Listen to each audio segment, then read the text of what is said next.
J Krishnamurthy எல்லாமே conditioning தான் அப்படின்ட்டாங்க. அவருக்கு அது சரியா இருந்தது.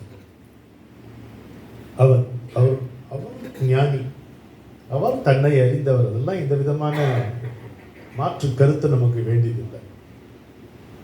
ஆனா அப்படி சொல்லிட்டா நமக்கு அது போதுமா?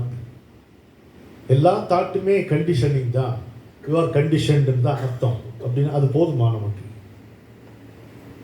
போதாது. அப்ப இதுல இருந்து எப்படி நம்ம வெளியில வருது? இந்த கண்டிஷனிங்ல இருந்து. அதுல ஒரு பெரிய சிக்கல் என்னன்னா, ஒரு குட்டை குழம்பு இருக்குன்னு வச்சுக்கோங்க, அது பக்கத்துல நம்ம நிக்கிறோம். அதை தெளிய வைக்க நம்ம என்ன செய்யணும்? பகவானே நீ எதுவும் செய்யாம இருக்கணும், அவ்வளவுதான். கொஞ்சம் செய்யாம பொறுமையா நின்னா அது தெளியும். நான் ஏதோ ஒன்றை செய்து இதை தெளிய வைக்க போகிறேன்னா குட்டையை குழப்பிட்டே தான் இருக்க போறோமே தவிர ஒருபோது அது தெளிவடைய போவதில்லை.